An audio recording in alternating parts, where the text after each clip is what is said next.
Fred, le Barça l'a fait. Bah, il l'a fait et il l'a fait plutôt bien. C'est-à-dire que quand je vois le match que j'ai vu vendredi soir entre le Barça et Majorque et je vois le match ce soir, j'ai l'impression que c'est pas la même équipe. Une véritable envie, un choix fort, très fort de Xavi qui, de toute façon, comme il s'en va en fin de saison, il fait ce qu'il veut, de laisser quand même João Félix sur le banc et de mettre Rafinha de l'autre côté. C'est quand même. On n'a pas l'impression que ce soit vraiment un. Non, mais je veux dire, mais il fait ce qu'il veut, quoi. Et quand tu vois, non, mais c'est parce qu'il a fait le choix, lui. Tu vois, quand tu vois la prestation des gamins, un par ligne, quand tu vois Koubarsi, homme du match ce soir, qui a 17 ans, qui a commencé. Il a quand même Omar Sy concédé un péno que l'arbitre n'a pas voulu. Je ne ferai pas de remarques sur l'arbitrage. Barça plus Real, ça tourne toujours bien. Oui, voilà, c'est ça. Voilà, on va recommencer là-dessus. Non, mais ça tourne bien. Voilà. Non, c'est vrai que là-dessus, on pouvait peut-être. Bref. Mais enlève-le peut-être. Peut-être. Koubarsi fait un très très bon match. À ce moment-là, ça doit faire 2-2, non, s'il y a péno, non il faut le marquer le péno, tu sais. Oui, d'accord. Bah oui. Okay, oui.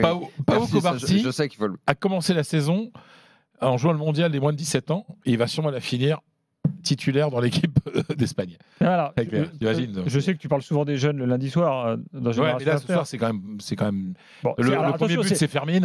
J'allais dire, c'est culturel à Barcelone de faire jouer les joueurs jeunes. Oui, mais des jeunes si jeunes et lancés dans le grand bain ce soir. Ça donne l'impression que c'est un peu aux abois, c'est-à-dire qu'ils sont obligés d'aller piocher. Mais en fait, c'est aussi ce qui reste au Barça dans leur drame actuel sportif, mais surtout financier, c'est que il y a plein, et avec toutes les blessures qu'il y a, il y a quand même pas De Jong ce soir, il y a pas Pedri, il y a pas Ferran Torres. Enfin, tu vois, c'est quand même des trucs. Mais il y a toujours un centre de formation exceptionnel qui permet d'avoir des jeunes qui mouillent le maillot et qui ce soir ont. Oui, mais est-ce que c'est ça qui au final laisse cette impression quand on regarde le Barça? C'est bizarre ce qu'on a vu ce soir. Pendant 20-25 minutes, c'est irrésistible. C'est une déferlante. Mais c'est l'envie, ils y croient. En face. Franchement, t'as un Naples qui est vraiment pas terrible. Non, il est pas terrible. Avec les deux joueurs qui sont censés être les meilleurs de l'équipe. Aussi même catastrophique. Et pourtant, ils reviennent à 2-1. Ils peuvent, s'il n'y a pas ce péno, plutôt s'il y a ce péno 2-2, plus l'occasion de Lindstrom, je ne sais même pas comment il a pu ne pas cadrer cette tête. Donc, un Naples vraiment très moyen peut à un moment être à 2-2 contre une équipe qui lui est supérieure incontestablement et qui, pendant 25 minutes, a pratiqué un football vraiment incroyable. Parce qu'elle n'est pas équilibrée, l'équipe du Barça. Voilà, donc avoir une idée arrêtée sur ce que vaut réellement ce Barça, j'avoue que c'est compliqué. Mais en fait, c'est ce que je disais hier soir dans les DDD, c'est que ce Barça ne contrôle plus les matchs. On a l'impression qu'il ne contrôle plus le destin des matchs. Et d'ailleurs, ce soir, la différence de possession, c'est 51 en faveur de Naples. C'est plus le Barça à 70%. Ça fait longtemps que ça n'existe plus. Mais je veux dire, aujourd'hui, le Barça est toujours dépendant des autres. Et ce soir, Naples n'a pas été très bon. Mais ça fait quand même plaisir d'avoir des joueurs vraiment impliqués ce soir. Enfin, il y a vraiment un collectif. C'est-à-dire que, et d'ailleurs, le troisième but, c'est une très belle construction. Ah oui. Voilà. Alors que dernièrement, les buts du Barça, c'est quand même des buts d'exploits individuels. Et si tu vas par là, les trois. Les trois, bien sûr, c'est une construction, des styles différents. Mais ça fait plaisir de voir. Le deuxième, avec un ballon qui part de ta propre surface, où tu emmènes un contre qui est habilement joué, l'appel de Lewandowski pour attirer le défenseur, l'ouverture sur le côté. Non, c'est bien joué. Les buts de Barça sont très beaux. Mais on avait moins l'habitude de voir ces buts-là. Et en plus, ce soir, il s'est passé un petit événement. Le Barça a gagné avec 2 buts d'écart. Ça n'arrive quasiment jamais. C'est-à-dire que 3/4 de ses victoires en Liga cette saison ont été par un but d'écart. Et en général, 1-0 ou 2-1. Donc ce soir, ils ont mis en plus de 2 buts. En quart de Ligue des Champions contre une équipe plus forte que Naples, je demande à voir ce que ça peut donner. Oui, mais là déjà, franchement, c'est un peu de tranquillité jusqu'à la Ligue des Champions en fait. Oui, là maintenant, ça revient en avril. Donc. Ils s'offrent quelques semaines de tranquillité et c'est déjà ça. 2 semaines et demie. Ouais, mais tu sais, vu le Barça, ils vont passer Pâques tranquille. Voilà. Et Pâques, c'est important en Espagne. La Semana Santa. C'est vrai. Et partout, c'est important. En Espagne, en Espagne, en France, on te met un Marseille PSG le soir de Pâques. Tout le monde s'en fout de Pâques en France. Non, en Espagne, c'est essentiel. De toute façon, c'est férié à partir du mercredi quasiment. Mercredi, jeudi, vendredi, samedi, dimanche, c'est férié en Espagne. Oui. En Italie, c'est important aussi. Exactement. Non, c'est pour ça. Non, mais il y a tranquillité. Puis franchement, moi, j'ai trouvé que Xavi, l'entrée aussi, là aussi. Les traditions, on est dans un pays où c'est très mal. Mercredi décembre, vendredi saint. Bah oui, moi j'ai fait ça. Et lundi de Pâques. Là, je fais début du carême, fin du carême. Et résurrection. Et bah ouais. Bah oui, nous sommes un pays judéo-chrétien que j'ai pas inventé. Le Ramadan a commencé hier. Quelle journée? Oui, hier. Et on en était où avec tout ça? On peut parler de Naples peut-être, non? Non, mais est-ce que c'est important? l'entrée de Sergi Roberto aussi, très bien joué de la part de Xavi, quoi. En fait, les choix de Xavi ont vraiment payé ce soir, et ça fait du bien pour l'entraîneur, qui lui, en fait, il est surexcité quand même. Hein. Il joue Xavi à chaque fois. D'ici le quart, il récupère De Jong. Ah ouais. Oui, hein. Mais tu déjà dans le contrôle d'un match, c'est bien quand tu es mieux quand tu l'as. Donc dans 3 semaines, c'est bon. Et Pedri, Fred? Pedri, on ne sait jamais. Parce que c'est blessure musculaire, on ne sait jamais si ça retombe ou pas. On n'est pas sûr. De Jong, une entorse, ça se remet, donc facilement. Johan, est-ce que tu as été plus déçu que ce que tu attendais de Naples? Est-ce que tu croyais à la qualif possible? Alors oui, parce que si tu n'y crois pas face à ce Barça-là, non seulement déjà en difficulté en championnat, mais aussi avec les absences au milieu de terrain, si tu n'y crois pas sur ce match-là, tu ne crois jamais que tu es capable de battre un gros en Coupe d'Europe. Déçu un peu, déçu parce que la saison dernière a créé beaucoup d'attentes. Donc on peut être déçu par rapport à la saison dernière, on ne peut pas être déçu par rapport à ce qu'on voit cette saison de Naples en fait. C'est dans la continuité, même s'il y a eu une petite amélioration avec Cantona. On retrouve des réflexes de jeu, même si on l'a vu plus en deuxième mi-temps côté Napoli. Ça a été très très compliqué cette saison, 3 entraîneurs, des joueurs qui n'étaient pas contents pour la situation contractuelle, des joueurs qui n'ont pas été bons, des recrues qui ne sont pas très bien intégrées. Donc il y a beaucoup de facteurs qui expliquent que un Napoli dont l'histoire européenne n'est pas non plus faite de quart de finale de Ligue des Champions. Ça c'est vrai, on oublie souvent. Face à un Barça, même en difficulté, tu es juste un petit peu à ton niveau.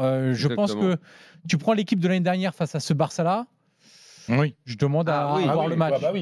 Mais ce Naples-là est en difficulté en championnat. Dis-moi si tu es un recruteur international, Osimhen et Gvara. Tu te demandes si ça vaut vraiment d'aller mettre l'oseille dessus quand même. Hein. C'est pas le PSG qui voulait Osimhen? Gvara. S'il pouvait sortir du catalogue. Osimhen. Comme 4e numéro 9, ça peut aller quand même, non? Osimhen. Osimhen a. 3e pour le coup. Osimhen a. Je sais pas. Ça dépend pour quel type de club. Moi, Gvara, il faut faire toujours attention à la One Wonder Season. Un concept que j'aime beaucoup. C'est ça, c'est vrai. On va m'expliquer parce que moi je parle français. C'est la saison exceptionnelle et derrière tu retrouves juste ton niveau. La saison de la surchauffe. T'as une année, c'est comme toi, j'imagine. T'as eu un été 17, 18, 20 où tout tournait comme il faut. Ouais, c'est vrai. Voilà. Je pense que il y a longtemps. Je pense que Gvara était. On a tous eu un été de surchauffe. Gvara est quand même un bon joueur. Est-ce que c'est un joueur comme les médias italiens nous le présentaient, digne du Real ou de Manchester City? Ça s'appelle la surchauffe. Il faut voir. Il y a aussi au niveau caractère, il n'est pas très facile à gérer. Il se laisse vite aussi perturbé par des éléments extérieurs. La situation contractuelle, c'est notamment lui qui a foutu un vrai bazar en début de saison à Naples. Osimhen, quand je vois le match de ce soir, il gagne pas un duel. On était à la télé tout à l'heure. Osimhen, c'est tellement basé sur le physique que d'abord, il faut que le style de jeu lui convienne. Et ensuite, il faut qu'il soit bien physiquement parce que cette espèce de style un peu... en fait... rouleau compresseur, un peu comme ça. Si physiquement t'es moins bien, tu passes de très bons joueurs à bourrin en 5 minutes. Il y a deux. Il y a deux éléments qui sont très forts chez Osimhen. La prise de profondeur. Donc là, effectivement, il faut être bien physiquement. Il faut qu'il soit bien. Le jeu aérien, il faut être bien physiquement.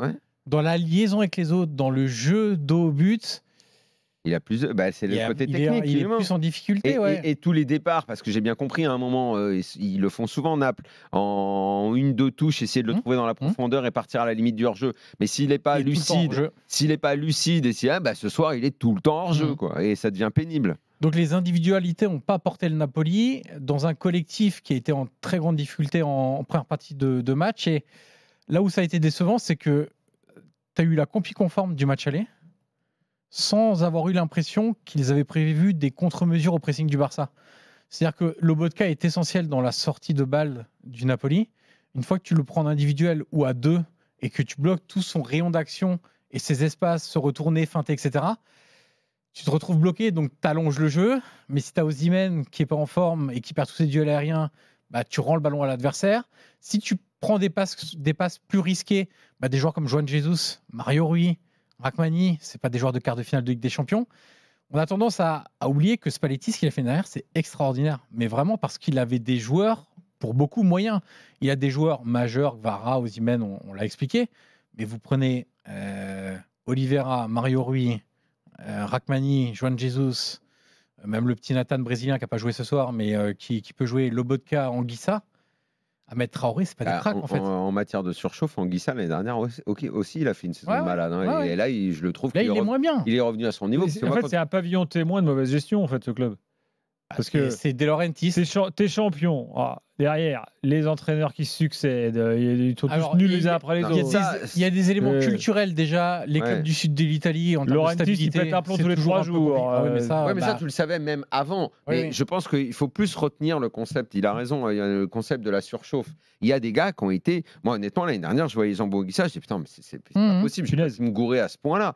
C'est pas lui là. Là, comme je le vois là, je me dis ah oui, ok, d'accord. Pendant un an, je sais pas, l'équipe, le collectif a été touché par la grâce. Bon, Spalletti avait réussi à huiler un jeu, c'était c'est des mécaniques de jeu où tout le monde se trouvait les yeux fermés, où les schémas étaient très établis. Et effectivement, quand tu as tellement changé de style en l'espace de peu de temps, là, en quelques mois, où ça a déstabilisé aussi. Il y a une chose aussi, c'est...